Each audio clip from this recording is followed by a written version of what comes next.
The High Forest is a relic of long past days when the entirety of Faerun was cloaked in green, and elves, giants, and dragons had great civilizations that dominated the land.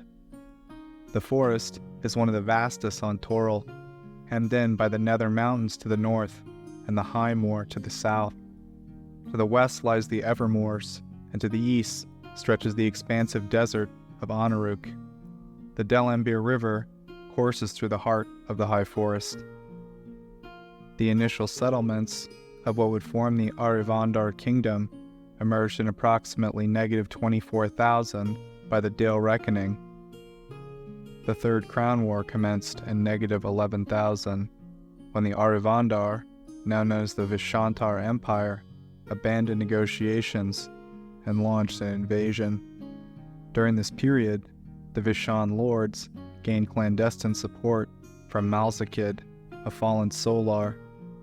The Battle of the Gods Theater in -10,700 proved to be one of the most significant and deadliest clashes of the Crown Wars, resulting in a loss of over 70,000 elves as an orc horde joined the fray.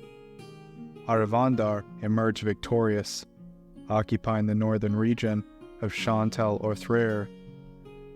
By -10,600, Arivandar had fully conquered the land, concluding the Third Crown War. Subsequently, resistance movements arose in Chantel Orthraer and neighboring Myaritar.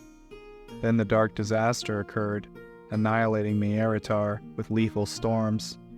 While the Vishanti histories attribute the catastrophe to that nation, it was in fact caused by the High Mages at Arivandar. After the Fifth Crown War and the downfall of the Elven Kingdom of Arivandar around -9,000, the High Forest lay deserted by elves for roughly 6 centuries. Yet over time, a handful of Sun Elves ventured back to the northwestern fringes of the High Forest and the remnants of Arivandar. Unlike many migrating elves seeking a homeland free from the other races' encroachment or the repercussions of the Crown Wars, these elves were primarily motivated by this pursuit. Thus, around -8,400, the exclusively Sun-Elven realm of Siluvanaide emerged and began its ascent to prominence. The Siluvanaden elves harbored aspirations to reclaim Arivandar's former glory.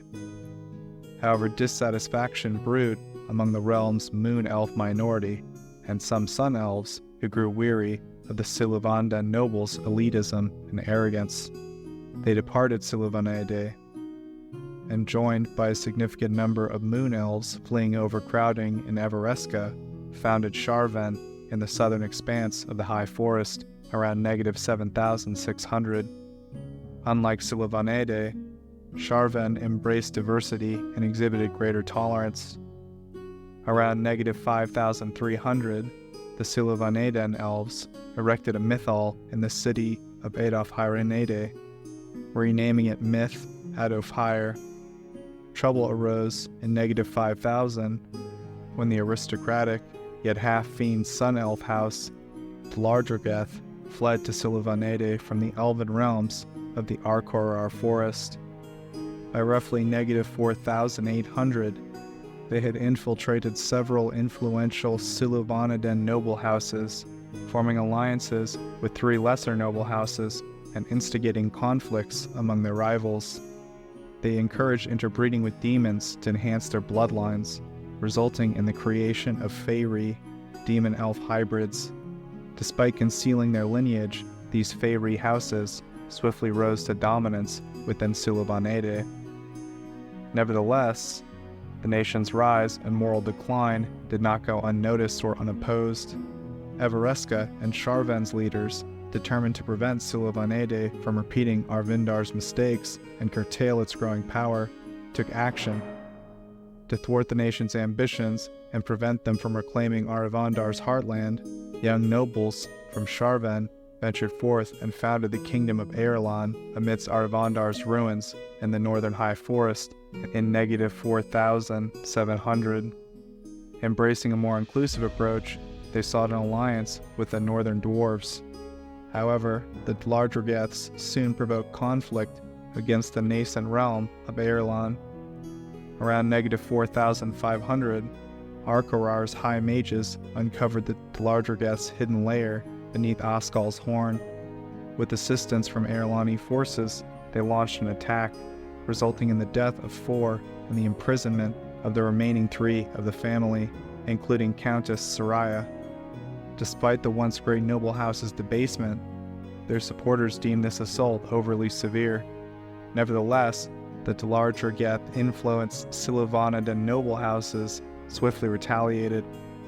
Over the next 2 centuries, a series of conflicts, collectively referred to as the Seven Citadels War, or sometimes the Sixth Crown War, ensued between elite Silivanadan forces and the fledgling Airlani forces, supported by Sharvan. Initially, the Silivanadan suffered heavy losses to the Airlani, with casualties extending to the elven realms of Arkarar. However, in negative 4,440, following clues from the Dlardrageths, the Silivanadan Feyri houses pressured the Airlani, and hoping to shift the war's momentum, they unlocked 4 of the 5 Dlardrageth strongholds in Aravandar's former lands. Inside, they uncovered the ancient Vishantar weapons and artifacts, equipping their warriors and drawing Sharvan fully into the conflict. Subsequently, the Silivanadan often emerged victorious in their battles. Sharvan then unleashed its full strength against Silivanede, deploying elven dragon riders and superior magical power, ultimately defeating and humbling the Silivanadan. In the final confrontation, Silivanadan forces from the 5th Armory engaged in a desperate but futile battle, with the Seven Citadels War concluding around negative 4,300. Airlan forcibly annexed Silivanede, making it a vassal realm. In the aftermath, the Feyri deceptions were exposed. To distance themselves from the Feyri, untainted Silivanadan high mages placed themselves and the city of Myth Adolfheir in magical stasis, escaping through time to the distant future. Most surviving Feyri warriors were imprisoned in the nameless dungeon, though some eluded capture, eventually giving rise to long-lived Feyri houses. With Silivanede subdued as a vassal realm, Airlan ushered in an era of peace and prosperity lasting 5 millennia, albeit remaining an exclusively Sun Elf realm. However, surviving Feyri from Silivanede sought revenge, orchestrating the slaughter of Sharvan circa negative 2,770, leading to the collapse of the Elf realm. Orc hordes poured forth from the spine of the world and ice mountains in the year of terrible anger, negative 111, devastating the north until halted by a coalition of elven forces, including Silivanede and Airlan. In the year of Owl's Watching, negative 372, the elves of Airlan established the settlement of Askelhorn, which took its name from the region it was constructed upon, Askel's Horn. The Netheril Empire collapsed in the year of Sundered Webs, negative 339, when the Arcanist Karsus briefly replaced Mistral as the god of magic. The body of the Netherese Archwizard fell to Toril in the heart of the Dire Wood within the eastern High Forest, saturating the area with arcane energy that emanated for centuries. In the year of the Turning Leaf, 590, elven and human wizards from Airlan, Askelhorn, Evereska, Silvery Moon, and Myth Dranor joined forces to enchant a mythal over the city of Glaurakindar in Airlan, renaming it Myth Glaurak. Nearly 300 years later, the city was overrun by orcs from the Nethertusk tribe. The Askalhi wizard, Wulgreth, began summoning devils to Askelhorn in the year of the roving tyrant, 820. 60 years later, human mages, corrupted by rogue Feyri, started conjuring demons into the city. In 882, the city was devastated by both fiendish factions, with the demons emerging victorious. They then proceeded down the Dalembir Vale, leading to the downfall of both Amarindar and Airlan. The high forest is home to many creatures, including centaurs, dragons, drow, a handful of elves and humans, gnomes, chorids, gnolls, orcs, including the distinctive high forest orcs, pegasi, pixies, satyrs, treants, and unicorns. Humans who inhabit the area are typically rangers, druids, or adventurers accustomed to wilderness survival. Trade with outsiders is rare since the forest is self-sustaining with abundant resources. Due to their woodland habitat, the high forest orcs possess forestry skills akin to those of rangers. They commonly adorn themselves with distinctive bronze earrings. Their craftsmanship extends to the creation of uniquely fashioned daggers. In contrast to the typical orc deities, these orcs revere Herne, known as the Wild Hunter, or Herne Herkagrum, god of hunting. Their holy symbol is a single antler, often depicted as a stylized pictograph or carved from wood. Shamans of Herne possess magic of druids and may even sprout stag antlers from their heads. Their primary adversaries are the rangers among the humans, elves, and half-elves of the region, while they do not hold a particular animosity towards goblinoids. In settlements like Loudwater, they face distrust, fear, and outright hatred. In 691, the human kingdom of Delembrian led an expedition to seize Star Shadow Vale from the local orcs and monsters.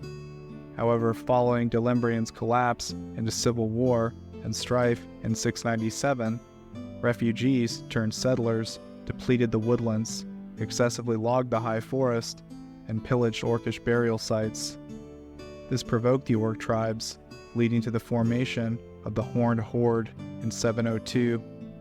Enraged by the desecration of their sacred sites, they launched an assault on the Vale, killing King Erthair and his followers before spreading havoc across Delembrian. Treants commonly exhibit facial features on their bark, with a trunk dividing into two legs and long branches functioning as arms. Despite appearing solid like stone, their wood contains water-carrying tubes, vital for nourishment. Diseases like tube wilt can compromise these tubes, impacting the treants' well-being. During their youth, treants often exhibit a spirited, rebellious, and daring demeanor. However, as they mature, they tend to prefer tranquil contemplation, rooted in place as if they were ordinary trees. A treant that establishes roots in a grove containing a specific type of tree for at least a year can, within about a week or so, transform themselves to resemble and acquire the physical attributes of that tree. Even while firmly rooted, treants maintain awareness of their surroundings. They can discern the effects of events transpiring miles away based on subtle changes in their immediate vicinity. Those hailing from the mightiest of trees may develop inherent magical abilities, enabling them to animate plants and summon woodland creatures. They may employ these abilities as guardians or messengers. According to the Encyclopedia Deifica, treants allegedly existed in Faerun before the arrival of elves and illithids. Trees destined to become treants undergo a lengthy cycle of seasons, which could span decades or even centuries, remaining dormant until certain conditions are met. Druids and fellow treants possess the ability to perceive the latent potential within these trees and safeguard them as they approach their awakening. Throughout this transformative process, a tree gradually assumes the characteristic traits of a treant, and upon awakening, it continues to grow, much like it did in its previous existence as a tree. Treants typically possess the ability to communicate in Common, Elvish, Sylvan, and the Druidic language. Additionally, they have their own distinct language. Certain treants willingly permit sprites to construct miniature settlements within their branches. They harbor animosity towards beings who recklessly employ fire, poison trees, or destroy significant trees, particularly those on the verge of awakening into treants. Centaurs are a robust and proud race. Possessing the upper torso of a human and the lower torso of a horse, They strive to maintain harmony and unity with nature, yet are capable of violence when necessary. Despite their pursuit of balance, centaurs have hearty appetites to sustain their large frames and are prone to overindulgence, particularly in wine and ale, which can exacerbate their aggressive behavior. While some centaurs live solitarily, most inhabit tribal hunter-gatherer communities. Those with a wanderlust for exploration make excellent companions and occasionally offer rides to allies. However, the suggestion of using them as pack animals is usually met with disdain. Centaurs have their own racial language, known as Kentar, but commonly speak Elvish and Sylvan as well. Although Skerrit the Forester is considered the god of centaurs, few centaurs in Faerun actually worship him. Centaurs in the realms generally pay little attention to gods, and those who do typically revere Sylvanus or elven nature gods. Despite their lack of religious inclination, elven deities often call upon centaurs to serve their purposes. Centaurs have amicable relations with elves, as both are denizens of the high forest. They generally hold disdain for humans and dwarves, but are not openly hostile toward them, tolerating gnomes and halflings. It is rumored that centaurs harbor a superstitious fear of dragons and giants. Chorids, known as the Dancing Folk, are a diminutive race of fey beings with a deep connection to the earth. These carefree and exuberant creatures prioritize nature and freedom above all else, taking great pride in their unique hair. The magical hair of a chorid can be animated and controlled, reportedly transforming into whatever material is used to cut it. Chorids possess a mystical bond with the elemental earth, enabling them to sense ground movement, detect precious metals or gems, and navigate underground tunnels effortlessly. They also possess innate spellcasting abilities related to the earth domain, commonly employing spells such as Conjure Elemental, Meld into Stone, Stone Shape, and Otto's Irresistible Dance. In combat, chorids are known to incapacitate enemies using their magical hair, weaving it into various entangling ropes and snares. Some chorids simply scatter these traps around the perimeter of their territories, prioritizing dance and music over active defense. For weaponry, chorids wield oaken cudgels and iron shears carried in pouches. They also demonstrate impressive strength, hurling boulders at adversaries. Additionally, these shears are used by chorids to trim their hair outside of battle. Their existence dates back to at least as far as negative 34,000. There are rumors suggesting that they may have been the original creators of druid stone circles. Chorids typically reside in scattered clans within wooded hills or the Feywild. They primarily consume a vegetarian diet which respects nature, but they may hunt for game when plant life is scarce. During hunts, chorids use their hair to snare smaller prey, fashion nets for fishing, and manipulate the earth to take down larger game. Weekly ceremonial celebrations for their patron god, Tapan the Undying, involve dancing and music in secluded hilltops or clearings. Interruption of these dances is considered extremely rude and may lead to violence. These rituals serve as a magical offering to Tapan, draining vitality from the participants and transferring it to the god. Elderly chorids view death during these dances as an honorable exit. Following the festivities, chorids indulge in wine crafted from woodland berries in large stone vats. No single entity governs the forest in the contemporary era. Instead, it hosts numerous factions and entities, including Faerie, druids who revere nature, Uthgardt barbarians, and the elven Caerlacarn, vying for dominance. Among these, the Treants, under the leadership of the aged Turlang, are the most formidable. In the year of Moonfall, 1344, the remaining elves of the High Forest began their exodus, undertaking the retreat to Evermeet through portals. In the subsequent years, Turlang and his Treants assumed guardianship of the forest. The Caerlacarn, meaning the Council of the Wood, comprises a loose coalition of elf leaders within the High Forest. Their primary aim is to restore the ancient empire of Airlan. The organization is headed by Morgwace, a wood elf. While it does not claim to represent all elves in the High Forest and the Silver Marches, its overarching objective is to resurrect the lost elven realm. In practice, it serves as a platform for elven leaders in the High Forest to address shared concerns and exchange information. Additionally, it endeavors to revive Airlani settlements and safeguard those that still endure. Turlong, a tree ant, serves as the guardian of the northwestern sector of the High Forest, overseeing a grove called Turlong's Wood. He presides over approximately 100 trees, exuding a gentle yet authoritative demeanor that establishes him as the master of his wooded domain. The tree ant endeavors to protect his woods by expanding the forest towards Everlund, aiming to once again have trees lining the river Rauven. Together with his companions, particularly other tree ants, Turlong played a role in defending Airlan against orc invasions during the Year of Terrible Anger around -111. The tree ant roams as a guardian of the High Forest, harboring a mild sense of xenophobia.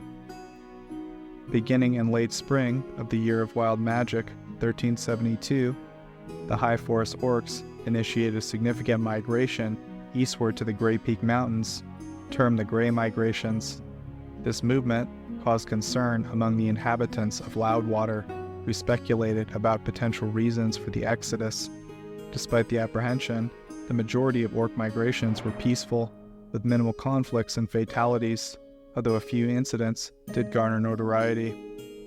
Rumors circulated about violent encounters between orcs and local residents, including the massacre of families and the destruction of homes. Misattributions of these incidents led to further tensions, exemplified by Blas Marimar mistakenly blaming orcs for the death of his sons and nephews. To maintain peace, various groups, including local paladins, rangers, and even some orcs themselves, volunteered to patrol the roads. While some orcs settled in the Grey Peaks, others established a shantytown outside the Forest View Gate of Loudwater. They sought employment within the city to support their tribes financially. Despite the High Lord's decree of reception, granting orcs rights akin to citizens, lingering prejudices persist, leading to opposition and distrust from some residents. Nevertheless, merchants value orcs for their inexpensive labor, while orcs themselves remain peaceful and cooperative for the most part. The curse of Star Shadow Vale continued into the Year of Lightning Storms, 1374, as settlers, led by Dialis Swiftarrow, began rebuilding Erthar's realm. However, their efforts were marred by unsettling occurrences, including the disappearance of 3 settlers and the discovery of their remains atop a desecrated burial mound. Diala's investigation uncovered a network of tunnels inhabited by orc wights, leading to a prolonged siege on the settlers by these undead creatures and a Draco Lich, leaving their fate uncertain. Additionally, the High Forest enjoys protection from a group of rangers proficient in arcane magic who collaborate with the mystical inhabitants of the forest while defending against threats like Yuan Ti, fiends, and any others that pose significant danger. The High Forest has many notable settlements, ruins, and geographic features. The Star Mounts stand as an imposing and formidable range of peaks situated at the heart of the High Forest. They serve as a wellspring of inspiration for numerous fanciful tales and legends woven by local troubadours and woodsmen of the north. Traversing the mountains proves exceedingly challenging. The terrain is rugged and steep, devoid of any known passes leading into its interior. Nestled within the heart of the mountains lies an elevated valley concealed from the outside world. Year-round snowfall and inhospitable weather conditions render climbing perilous in the remote locale. Only creatures as powerful as dragons can safely approach the star peaks from the air, as fierce winds constantly buffet the peak. Rumors abound about peculiar phenomena occurring during the tranquil nights amidst the star mounts. Some claim sightings of strange flashing lights that either attract or repel dragons and other airborne creatures. Other tales attribute these phenomena to the work of elves, crafting mysterious crystals that illuminate the mountains, or to enigmatic constructs emitting beams of light under the moon's gaze. Certain peaks atop the mountains have distinct, sharp cusp shapes, leading many to believe that they are the abodes of powerful wizards and formidable sorcerers. Among the vast mountains lies Onthra, an abandoned Erlani settlement. Despite the strong winds, Aarakocras, avian humanoids, managed to bypass the peaks and build their nests nearby, not far from the caves where dragons sought shelter. By 1370, their sole remaining settlement is known as the Last Eyrie, located at the headwaters of Unicorn Run. Legend has it that the great worm Imver Nakro maintains a lair within the peaks. Both the Unicorn Run and the Heartblood River originate from the Star Mounts before winding through the rest of the adjacent high forest.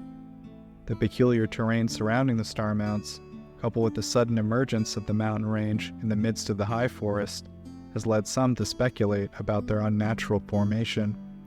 If true, their creation predates even Elven recorded history. The earliest recorded names for these mountains stem from the elves of Erlon, who named them after the stars in the northern skies.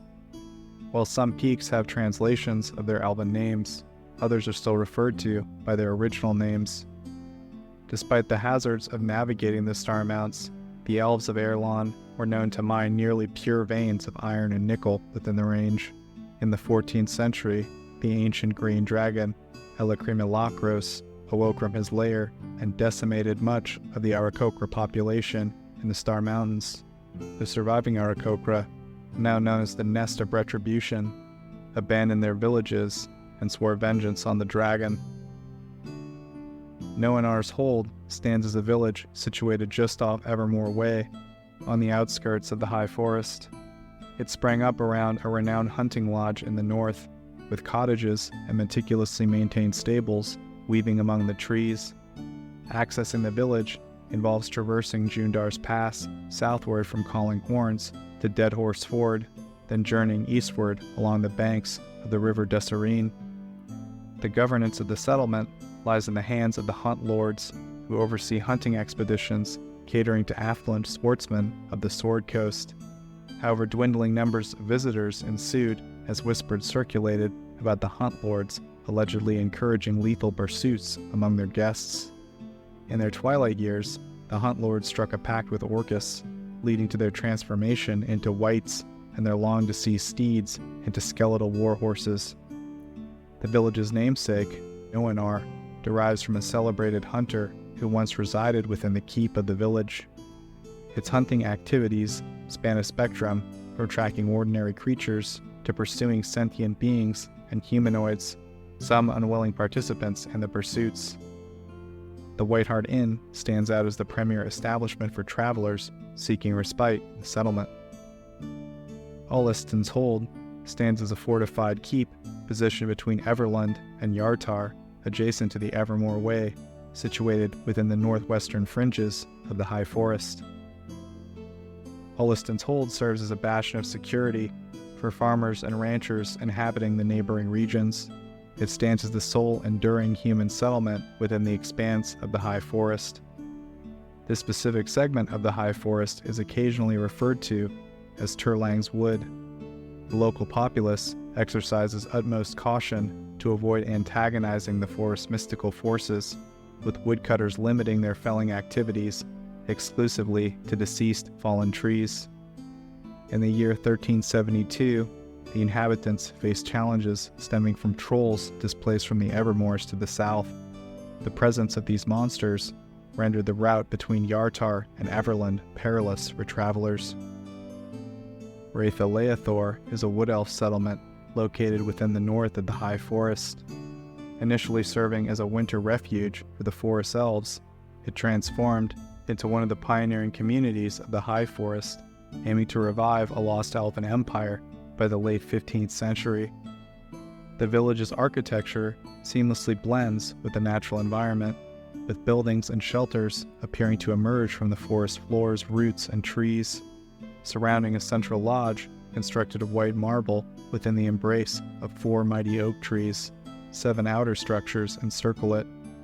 Temporary shelters, such as huts and tents, strategically placed to mislead potential intruders, conceal the true homes of the settlement's elves.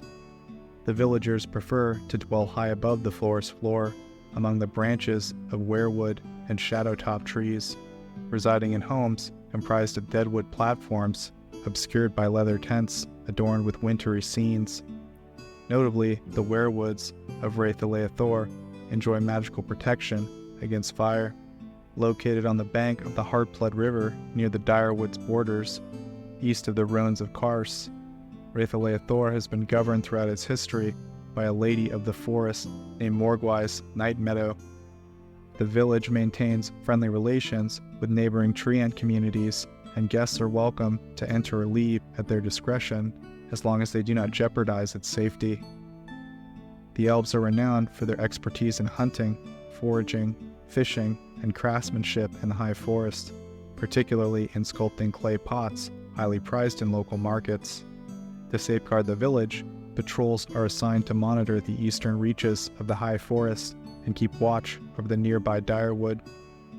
The settlement is inhabited by a shifting population of nomadic forest elves from various parts of the high forest.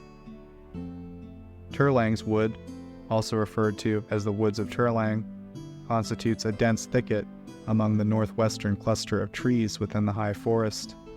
The stretch of woods is well maintained and easily traversed by wanderers. Venturing deeper into the forest, the terrain becomes densely populated with untamed vegetation, including thickets of thorny bushes, brambles, and suffocating vines. Several small pools scattered throughout the forest, often adorned with lily pads, dot the landscape. Abounding with a diverse array of trees, including both common species and rare varieties, some introduced by Turlang from outside the high forest region, Turlang's Wood is primarily illuminated at night by luminous species of fungus. Hosting the largest treant community in all of Faerun, the woods are shrouded in secrecy, yet they often grant access to rangers, druids, and other forest allies. Among the notable treants besides Turlang are Coral Leaf, Araven, Duthroan, Eldroth, Faelmir, Hormrel, and Roundthar. Additionally, the woods count Curdon, a formidable Alagi druid, among their allies.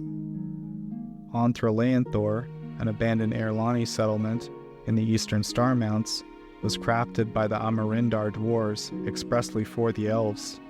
They comprised extensive networks of tunnels and chambers carved into the rock, featuring vertical shafts reaching downwards towards an area near the summit of the southern Star Mounts. The presence of stables adjacent to one such shaft suggested its utilization by the Erlani elves for aerial mounts. However, the site was frequently buffeted by strong winds, posing challenges to navigation within the tunnels. Following its abandonment, the city became a habitat for harpies until they were displaced by the deep dragon Onskarard. Besselmer, a dwarven kingdom situated amidst the hills of the River Dustarine Valley, bore a distinctive emblem, a wheel atop a plow. Stretching from the westwood through Ironford and reaching as far east as the High Forest, Besselmer's domain encompassed a significant expanse of land, although during its heyday, the High Forest extended further westward compared to contemporary Faerun. Although the kingdom had ceased to exist by the year 1368, remnants of its legacy endures in two structures, the stone bridge and the halls of the hunting axe. Besselmer traces its origins back to negative 4,420, when Torhild Flametongue and his dwarves established the realm. Departing from the conventional dwarven practice of subterranean mining, Torhild envisioned a stable agrarian society focused on construction, innovation, and maintenance. Despite facing annual assaults from trolls originating in the Evermoors, the dwarves of Besselmer valiantly defended their realm. However, lacking fortifications, the kingdom attracted threats from giants and wolves. In response to these continuous perils, the dwarves constructed the underground stronghold of Tear Bessel around negative 4,320 to safeguard their surface settlement. Tragically, Torhild met his demise in single combat against a hill giant at Stone Bridge, precipitating the realm's plunder and the dispersal of its inhabitants, who eventually joined the fallen kingdom. This event marked the beginning of Tyr Bessel's abandonment by negative 4,160.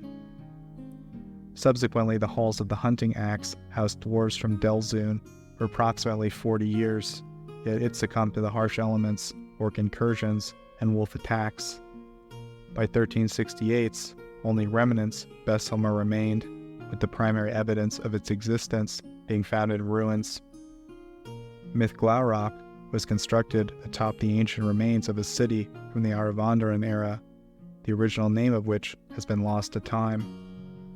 The city fell victim to orc raids and was plundered in 864.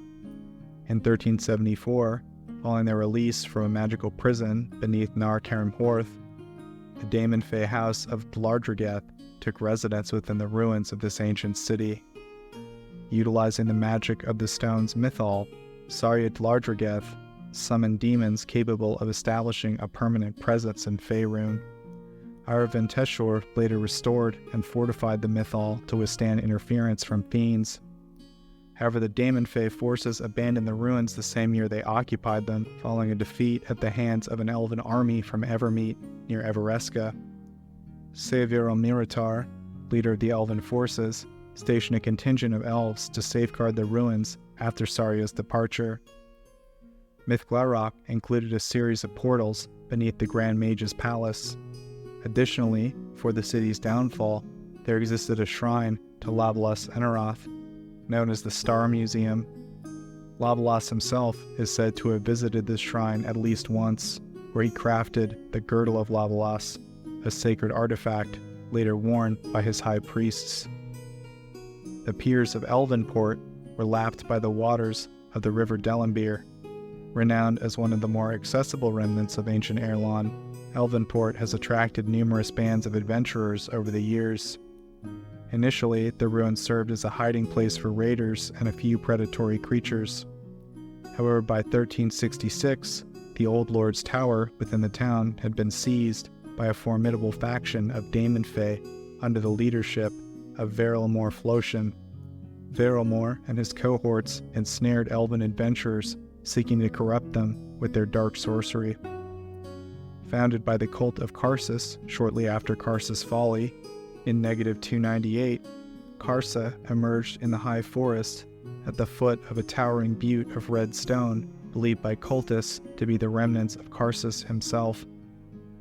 Just a decade following its establishment, internal conflict, orchestrated by the Lich Wulgreth of Netheril seeking vengeance for his transformation into undeath by Karsus, led the cult of Karsus to destroy the city, reducing it to ruins. Wulgreth then took residence within the decimated city to prevent its reconstruction. Approximately a millennium later, a wizard named Wulgreth, ironically sharing the same name as the Lich, fled from Askelhorn to the ruins of Karsa as demons ravaged Askelhorn and neighboring kingdoms. Accompanied only by his man-at-arms, Jingleshod, the Iron Axeman, Wulgreth sought refuge in Karsa. However, upon learning of the Lich's intention to raise an undead army from the ruins to combat the demons, Jingleshod rebelled. Tragically, his revolt coincided with Wulgreth's casting of a potent spell, resulting in his transformation into a Lich and the contamination of the surrounding forest, which became known as the Direwood. Wulgreth's essence became bound to an item later dubbed the Karsus Stone, serving as his phylactery. The Grandfather Tree was summoned in negative 12,500 by the Gold Elves of Aravandar to safeguard the site following their discovery of the Hall of Mists, which lay beneath its roots. The Blue Bears, an Uthgard tribe, also held the Grandfather Tree as sacred and considered it the location of their ancestral mound. During one of their annual rune meets in the year of the Burning Tree, 890, the tree mysteriously caught fire and yet remained unharmed. The tribe shaman witnessed the emergence of a shadowy figure known as the Tree Ghost, who fled into the forest, leaving behind bear prints. Sometime after 1311, the Blue Bears were banished by the tree's guardian spirits after falling under the influence of Tanta Hagara. an evil entity who coveted magic artifacts within the Hall of Mists. A faction of the Blue Bear tribe, rejecting the corruption, splintered off to form their own tribe, the Tree Ghosts, both of whom searched for their sacred lost ancestral mound. In the year of the Boot, 1343, Mintipir Moonsilver and his companions made a remarkable discovery when they stumbled upon the grandfather tree. Here they uncovered the legendary Spear of Morgur before delving into the depths of the Hall of Mists. Mintipir chronicled his adventures in his narrative epic, Tree Ghosts, which he published in 1344. Guided by their tribe's oral traditions and the clues provided in Mintipir's Tree Ghosts, the Tree Ghost tribe, led by the disabled shaman Chungred Ghostheart, embarked on a journey to rediscover the grandfather tree on Shield Meet Day in the year of the Banner 1368. Setting up camp nearby, months later, the tribe hosted its first rune meet in generations, forging alliances with the forest's inhabitants, including elves, treants, satyrs, and dryads. As time passed, members of various Uthgard tribes found their way to the grandfather tree, drawn by its mystical aura. Many of them experienced a profound spiritual awakening, leading them to renounce their tribal affiliations and join the Tree Ghosts as dedicated guardians of the tree. At one point, a shaman from the Tree Ghosts descended into madness and ventured into the innermost chamber of the grandfather tree's root network. There he partially buried a large electrum nose ring once belonging to a hill giant chief. Ghostan serves as the humble home village of the Ghost Tree tribe of Uthgard barbarians, a tribe that inhabits the northern regions of Faerun. The village was established around the year of the Banner, 1368, following the Tree Ghost tribe's arduous 6-decade quest to rediscover the grandfather tree. Assistance in founding the village came from local wild elves and the support of Elestriel, the ruler of Silvery Moon. By the late 14th century, the settlement had blossomed into a bustling trading hub for the denizens of the forest. In the high forest within the Silver Marches, there exists the Stone Stand, a stone circle featuring a sizable oak tree that originated from a branch of the grandfather tree. This location holds sacred significance for both the Tree Ghost and Blue Bear tribes.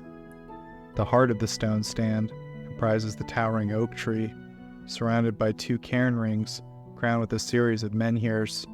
These menhirs, spaced evenly apart, are adorned with inscriptions representing various nature deities. The precise age of the Stone Stand remains unknown, yet its existence predates its discovery by the Uthgard tribes by many centuries. Legend holds that beneath the central mound of the Stone Stand lies a giant relic, the skull of a frost giant slain by the god Uthgar at Morgur's mound. Uthgar's followers buried this skull beneath the oak tree, believing its magic would safeguard the tree.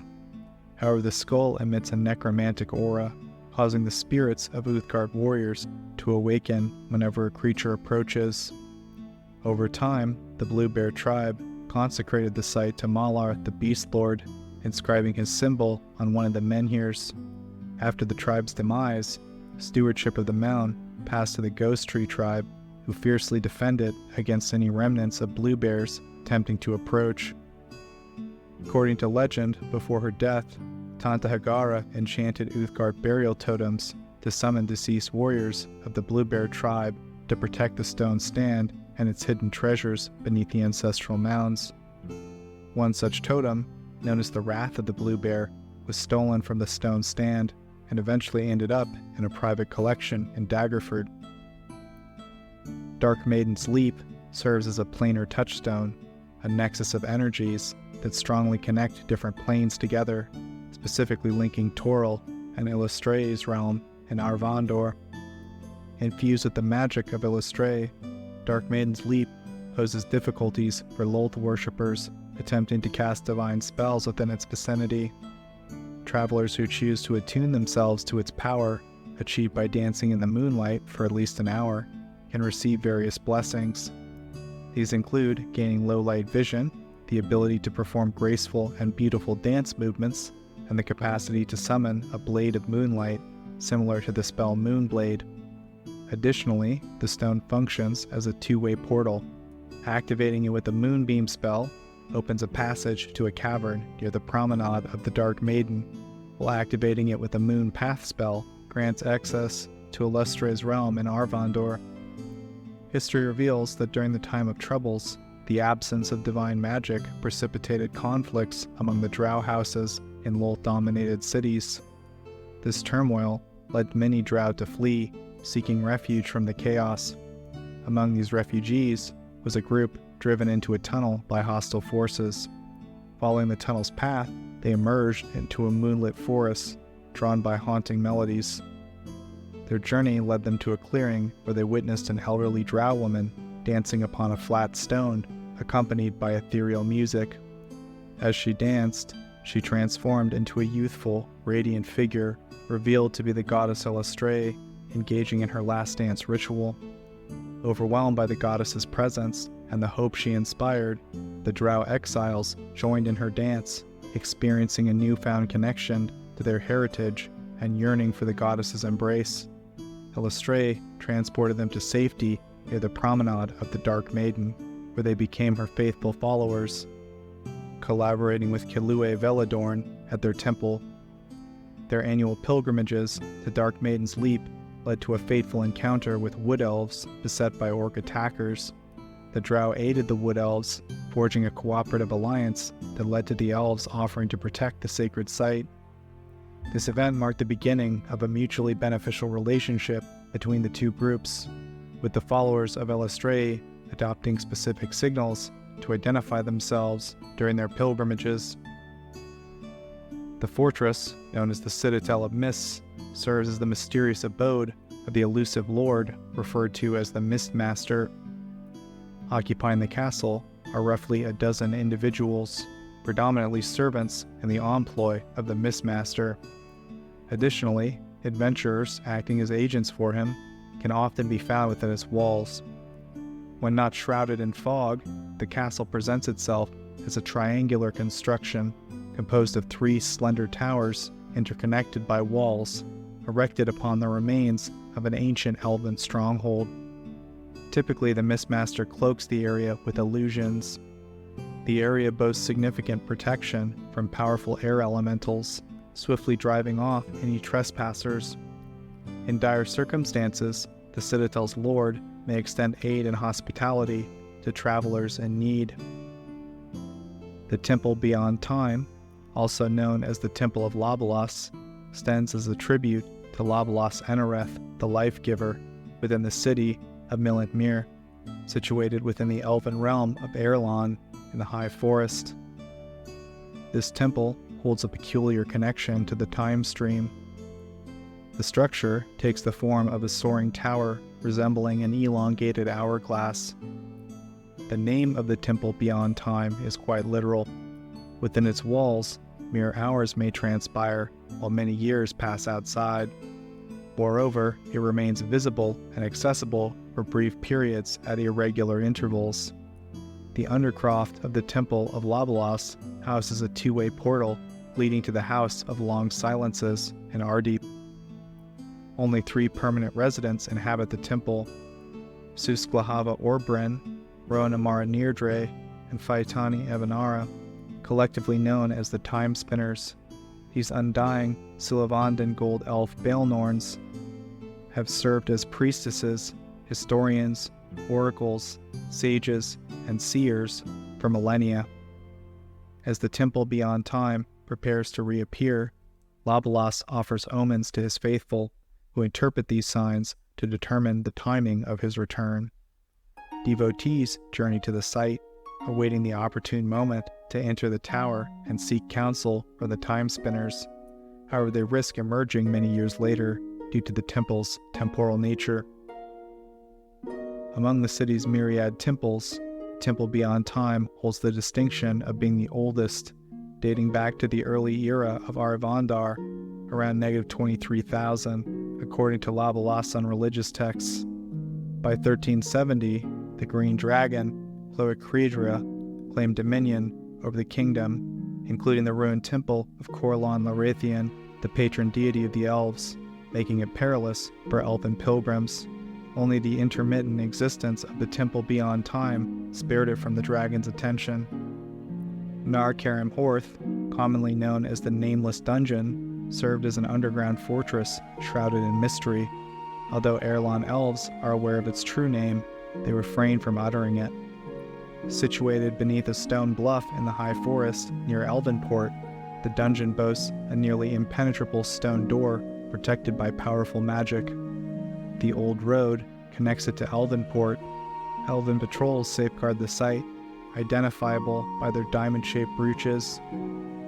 Deep within the high forest lies the Hall of Mists, an ancient stronghold built by Beatith, a group of sages and lore keepers originating from the ancient Soruk Empire of Isitosesafil.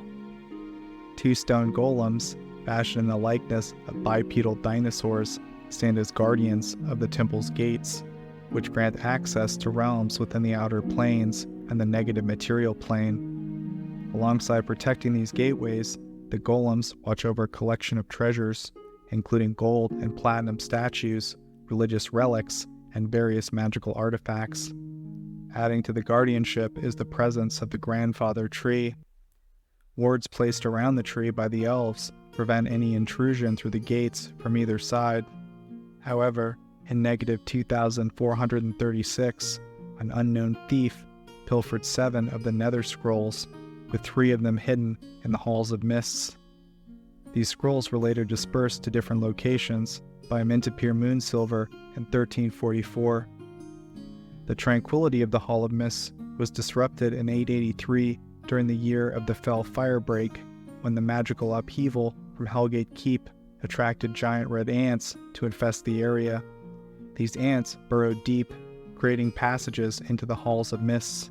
Over time, the magic within the hall affected the ants, granting them abilities akin to those of a phase spider, including regeneration and the ability to phase through solid objects. The fortress town of Askel's Horn was established in the year of Owl's Watching, negative 372, by the Erlani elves in the northeastern corner of the high forest on a prominent peak. Named after Askal Ratchelastar, the elven commander overseeing its construction, the peak itself became known as Askel's Horn. Initially believed to serve as a defense against the region's orc hordes, Askelhorn's purpose has been debated among scholars. Some suggest it was erected as a preemptive measure against the emerging human nation of Netheril, as evidenced by its fortified walls equipped with wards designed to repel Netherese spells while enhancing elven magic. In the year of Humbling Havens, negative 333, following the collapse of the Netheril Empire 6 years earlier, the Erlani elves extended refuge to the Netherese refugees. Over 3 decades after their arrival, the human population had swelled, outnumbering the elves and assuming most of the administrative roles. Renamed Askelhorn, the town became renowned as a center of magic, where human wizards could learn elven magic and worship the deity Mistra. Upon ceding control to the humans, the elves imposed 2 conditions: aiding in the kingdom's defense against orc invasions and abandoning the use of Netherese magic, with violators facing severe penalties. Forming an alliance with the newly established city of Mithranor in 261, Askelhorn's arcane expertise flourished. However, elitist and paranoid mages hoarded much of the arcane knowledge, fostering a climate of secrecy. In the year of the ominous oracle, 694, amid divinations hinting at impending tragedy for Mithranor, magical artifacts and tomes were relocated to Askelhorn and Silvery Moon. Following Mithranor's fall in 714, refugees sought sanctuary in Askelhorn, exacerbating tensions among the city's magical elite. Bane-worshipping wizards among the refugees formed the Brotherhood of the Black Hand, eventually being exposed and exiled by Askelhorn authorities in 765. Wulgreth, a Netherese arcanist, summoned Batezu to Askelhorn in 820 in his pursuit of power. Unable to control them fully, the Batezu fueled covert conflicts among Askelhorn's wizards, leading to open warfare and mass emigration of the non-arcane populace.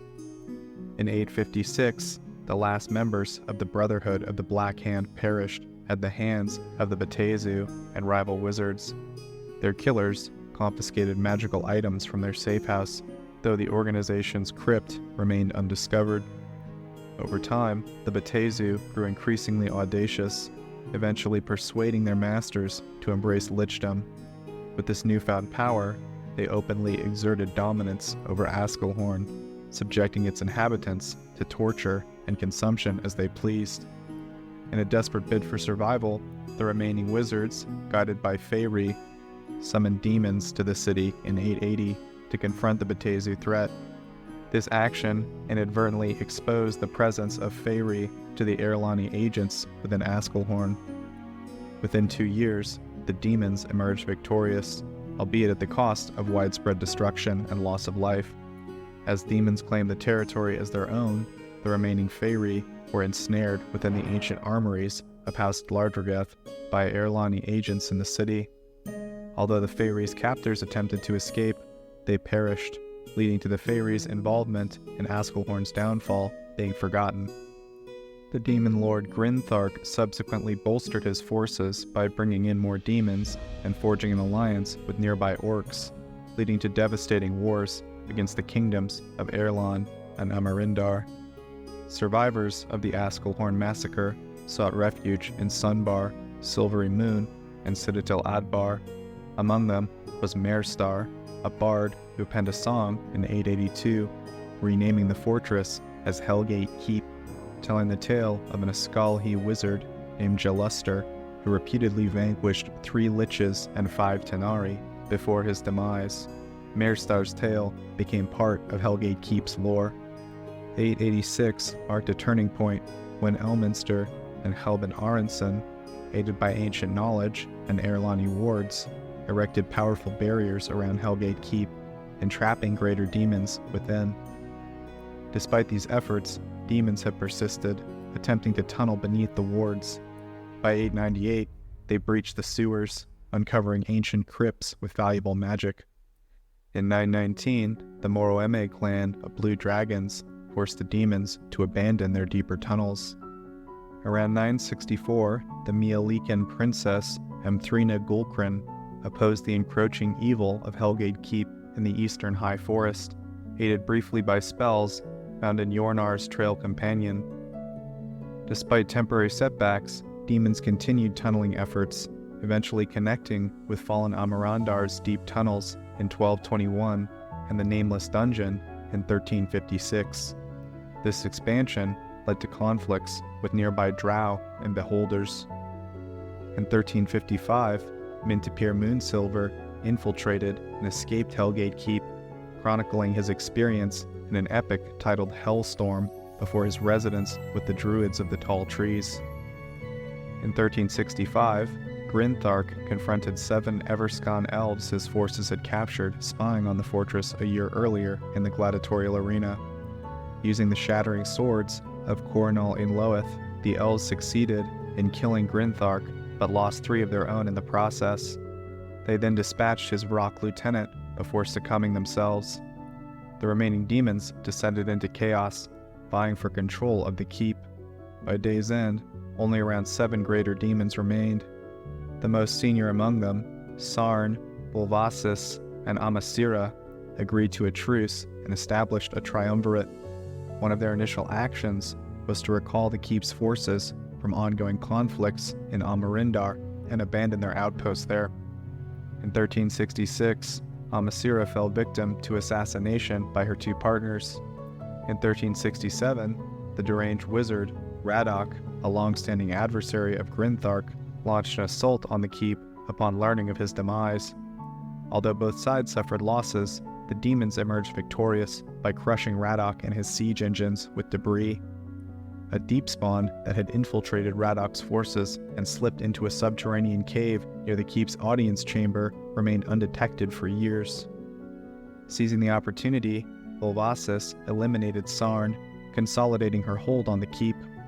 Meanwhile, her son, Conir Vok, fled with a small group of human slaves to seek aid from Tanta Hagara, an honest hag who had been an ally of the keep for over 2 decades. In 1368, Conir, accompanied by Hagara and her forces, including the Blue Bear tribe, stormed Hellgate Keep and slew Wolvasis. Conir cemented their alliance by marrying the hag, who was then presented as the leader of the keep while he wielded true power. Hagara's barbarians were integrated into the population, strengthening their tiefling forces.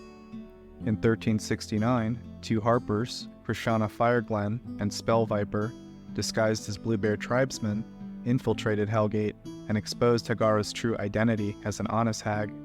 They hoped this revelation would incite a revolt among the tribesmen, but instead, the tribesmen saw Hagara's transformation as a divine blessing, solidifying their allegiance with Hellgate. Unable to disrupt the tribesmen's loyalty to Hagara, the harpers shifted their strategy, spreading rumors of gates and magical artifacts to lure Hellgate's forces out of hiding.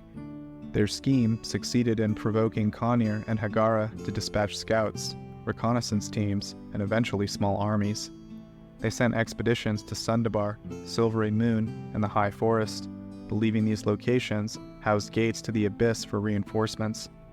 While Sundabar suffered significant losses, the Tanari faced strong resistance in other battles, especially from Illustrial Silverhand's magic and the aid of Turlong's Treant forces.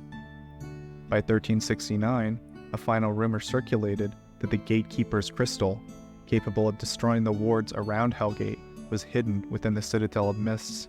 Sensing potential danger, Conir sent forces into the nameless dungeon via secret tunnels, while Hagara gathered a formidable army consisting of Cambions and Blue Bear tribe members. In the latter half of the year, they marched toward the High Forest and the Citadel. While Hellgate's forces were occupied in battle, the Mistmaster executed his plan. Krishana and the Spellviper, possessing shards of the Gatekeeper's crystal, positioned themselves atop the eastern and western towers of the Citadel. Upon their signal, the Mistmaster, invisible and protected, activated his shard from the nearby cliffs. Beams of purplish energy erupted from the crystals, creating a triangular field of energy in the skies.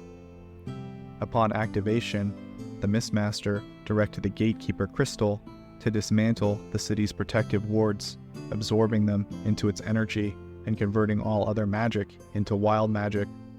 The triangular energy field surrounding the keep then imploded and exploded with wild magic, causing the ground to shake within a wide radius around the structure and leveling everything both above and below ground. The implosion ruptured the magical supports of subcellars, leading to their collapse, while the explosion propelled much of the fortress city into the air. The 2 harpers were thrown from their towers and crushed under debris, while the Mistmaster was flung 3 miles away but escaped serious injury. The peak cliff where the keep once stood was transformed into a deep gulch. The stasis magic that had bound House Lardregeth beneath the keep for centuries was dissolved by the Gatekeeper crystal, freeing the Demon Fae and Faerie to roam Faerun once again. The resulting tremors shattered a gem containing the specter of Dosal Marnath, an Oskalhi wizard who had summoned the Betezu and fought against them. Marnath proceeded to torment the Tanari and Tenukra. The Deepspawn, trapped beneath the keep since Radok's siege, attempted to rally some of Conir Vok's remaining forces against him. After unsuccessful negotiations, Vok sealed the entrance to the cavern, leaving a single troll trapped inside with the Deepspawn, which could use the troll's regenerative abilities to sustain itself for years to come.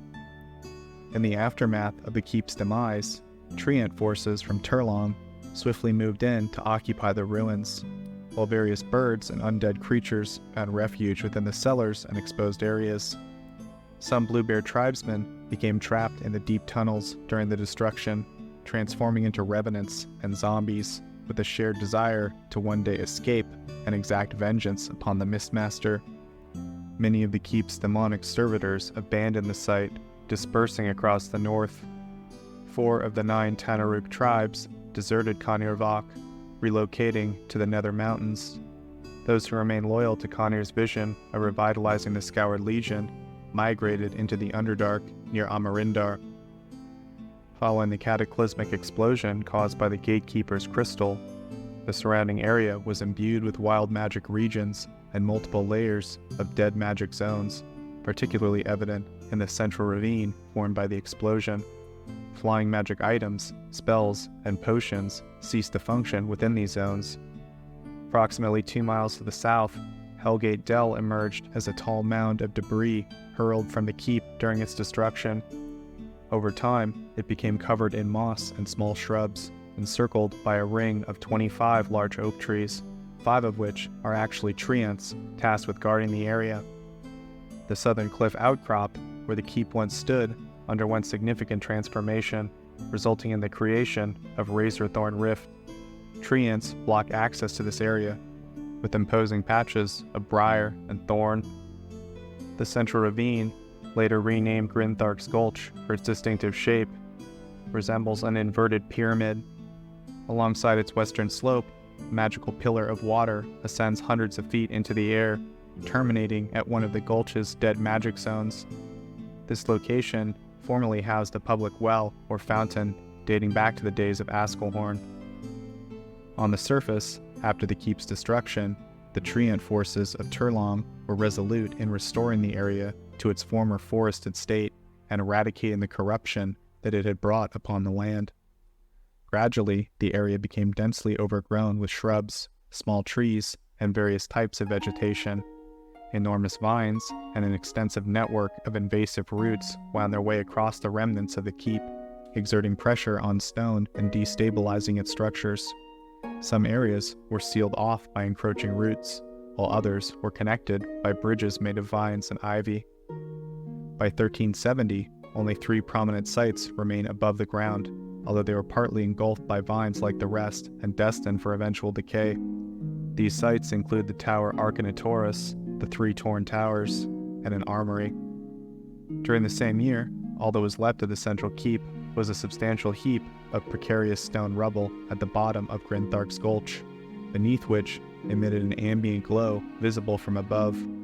Along the sides of the gulch are accessible pathways leading to the keep's numerous storage cellars, granaries, cisterns, sewers, and crypts, all clearly visible from above. Dating back to the time of Askelhorn, the granaries had been utilized for corpse disposal after the demons had seized control of the keep. Following its destruction, the now exposed granaries were found filled to capacity with bleached and crushed bones.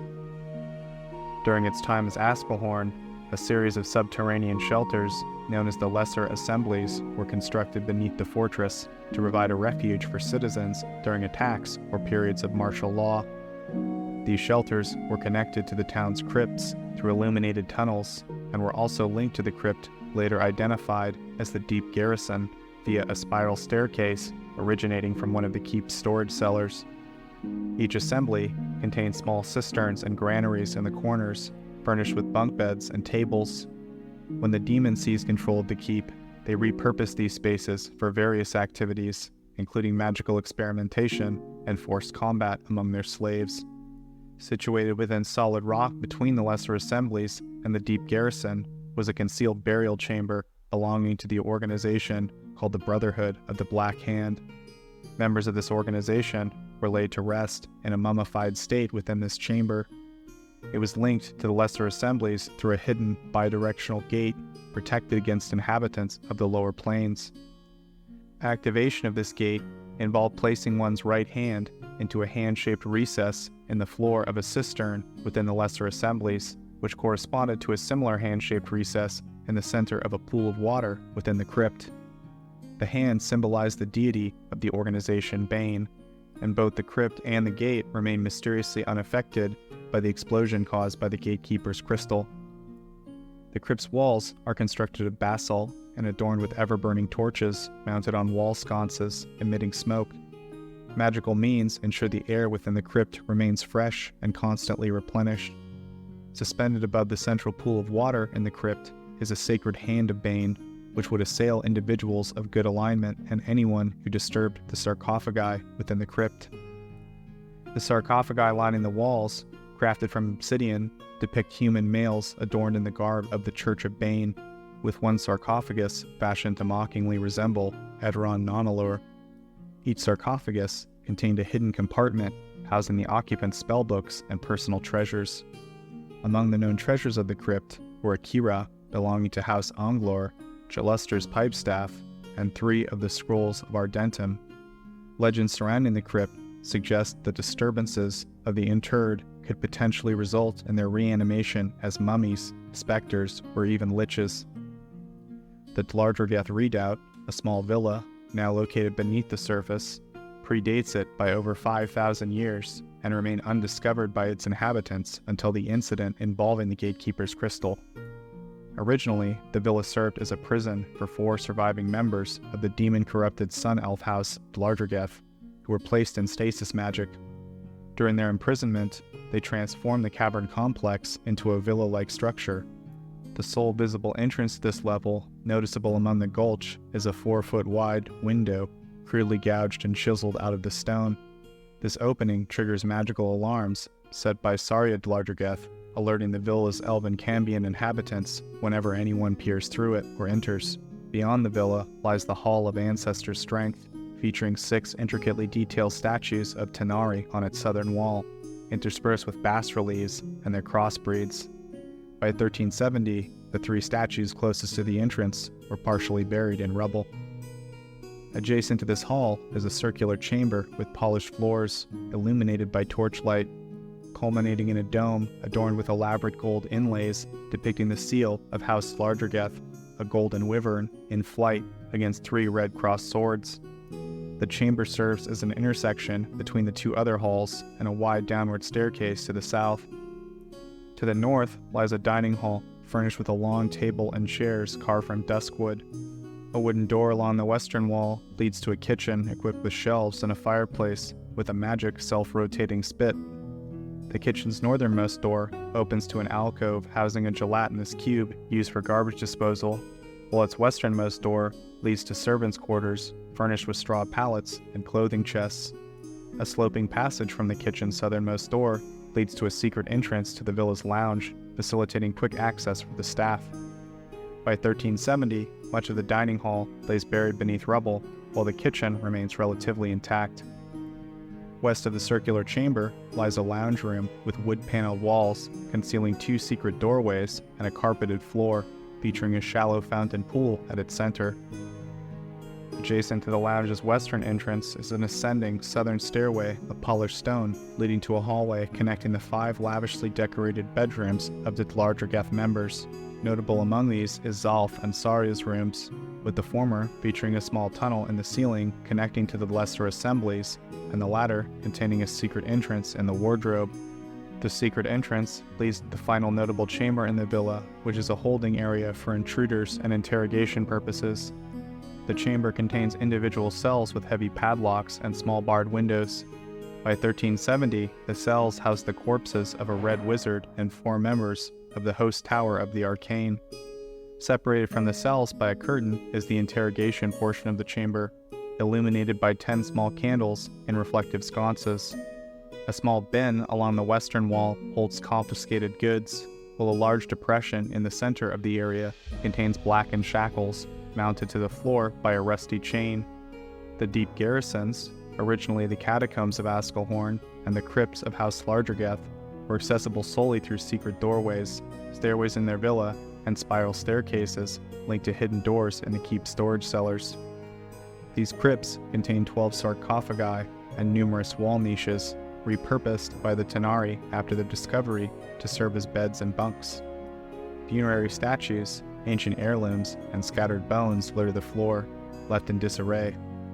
Among them, the burial chamber of the elven family Torvalen remained intact, allegedly safeguarding the secrets of high elven magic. Still protected by 2 crypt things capable of teleportation, intruders faced expulsion either outside the main gates of Askelhorn or to the location where the pillories once stood in its central square, should they attempt to vandalize or rob this crypt. The second deep garrison subjects entrance to a complex magical aura, which inflicts various effects, including severe deceleration, accelerated aging, and intense hunger upon exit, alongside healing any wound sustained. Originally crafted by Askelhorn alchemists to age materials, the tunnel was repurposed by the Tanari to hasten the maturation of the young Cambion and Tanaruk forces. Below the deep garrisons lay the audience chamber, with the vaulted peak ceiling patched by rubble, housing an inverted purple pyramid emitting a pulse of magical energy. Created following the use of the gatekeeper's crystal on the keep, the pyramid absorbed all magic and potentially disintegrated non-living items not considered relics or artifacts. Around the year of wild magic, 1372, numerous wood elves from Evermeet embarked on a migration back to the High Forest with the goal of reinstating the Kingdom of Erlan. However, they encounter significant obstacles in the form of tribes of orcs, gnolls, and an alliance of Faerie from the former Hellgate Keep. This endeavor persists well into the 15th century, with Morgweis, known as the Lady of the Wood, leading the effort. Despite the upheaval caused by the spell plague in the rest of Toril, the High Forest has remained largely unaffected. The High Forest is a wild, ancient, and untamed land, which has witnessed the rise and fall of countless great civilizations in Faerun. Now marked at their ruins, many less civilized and evil creatures claim these places for themselves. Those who want to reclaim their lands are well aware that the enormity of the task before them is as vast as the expanse of trees in the High Forest, but there are many with tenacity, skill, and knowledge of the land who are determined to tame this wilderness and uncover the secrets and treasures buried within.